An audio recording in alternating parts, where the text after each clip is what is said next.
The rain came down in relentless waves that night, drumming against the windshield like 1,000 small fists. Ethan Cole's hands tightened on the steering wheel as his car rolled slowly down the empty road. The city was asleep, its lights hazy through the downpour, but sleep had long abandoned Ethan. Nights like these were when his mind was loudest, when every memory he tried to bury clawed its way back. He should have been home hours ago. The board meeting had stretched past midnight, filled with endless talk about numbers, investors, and growth charts. But no matter how much success surrounded him, Ethan felt hollow inside. The fortune, the mansion, the endless staff, none of it filled the silence left by his wife's death 3 years ago.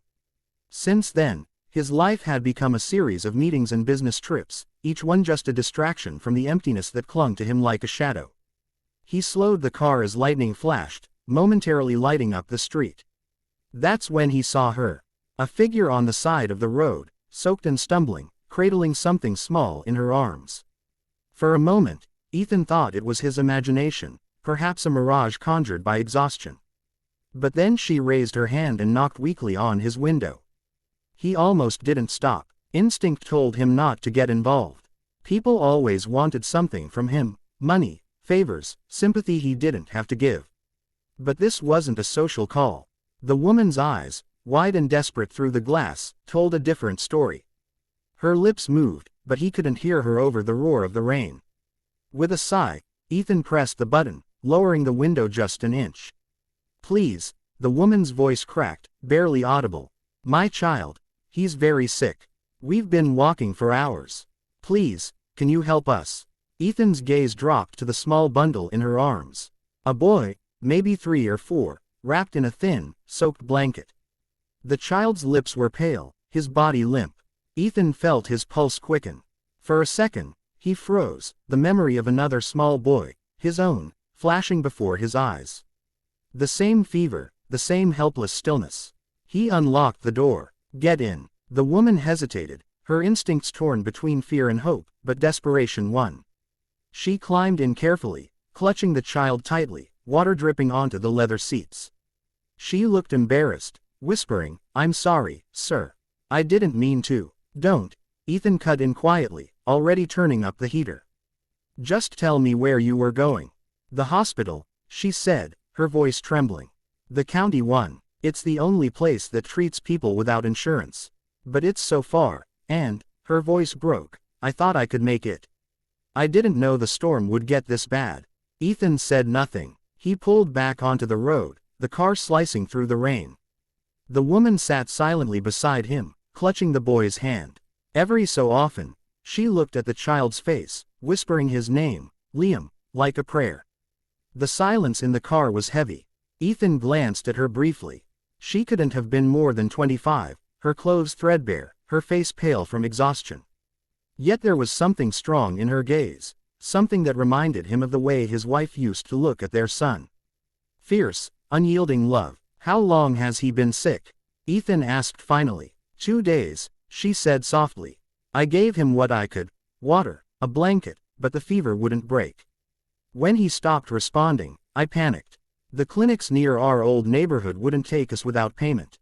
So I just started walking." Ethan swallowed hard. He'd spent thousands on dinner parties, luxury cars, vacations, but here was a mother who couldn't afford to save her child. The unfairness of it stung, though he'd never admit it aloud. When they reached the hospital, Ethan didn't wait for help. He ran around the car, lifted the small boy from her arms, and carried him inside. Nurses rushed over the moment they saw the limp child.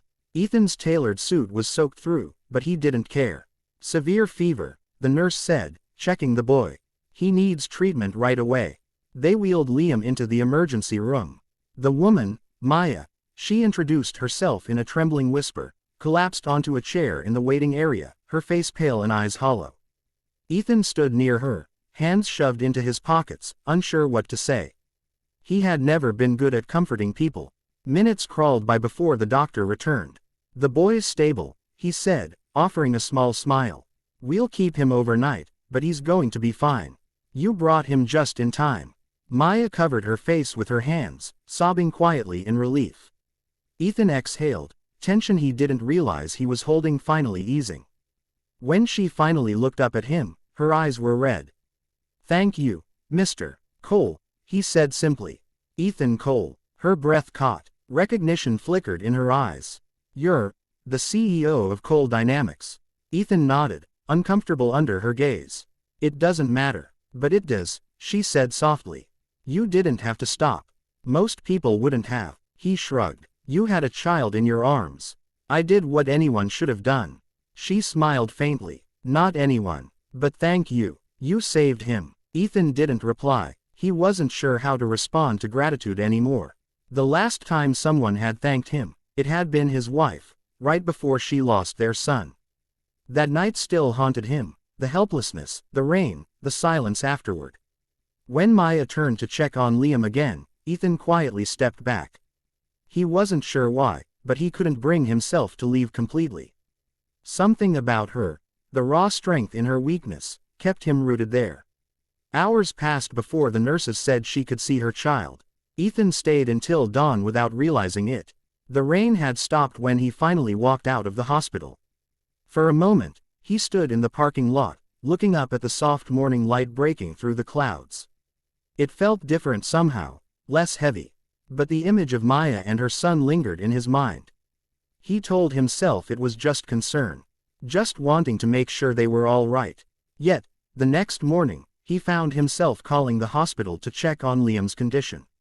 When the doctor told him the boy was ready to be discharged, Ethan drove there again. He spotted them outside, Maya holding her son's hand, both looking lost and out of place in the busy city morning. She looked surprised when she saw him approach. "Mr. Cole," she said softly. "You didn't have to come." "I know," he said simply. "But I thought you might need a ride." Her lips parted, hesitation flickering across her face. "We don't have anywhere to go," she whispered finally. "Our landlord threw us out. I don't even know where to start." Ethan studied her for a long moment, then looked down at Liam, who was now awake and clinging to his mother's coat. The boy gave him a small, weak smile. Something warm stirred in Ethan's chest, fragile but real. "Then let's start somewhere," he said quietly. "I can help." She looked at him as if she didn't understand. "Why would you?" "Because someone should have done the same for me once," he said, his voice low. For the first time in years, Ethan felt something break through the cold loneliness he'd wrapped himself in. He didn't know where this road would lead, but as the three of them stepped toward his car, he knew one thing for certain: his life was about to change again. Only this time, it felt like a second chance.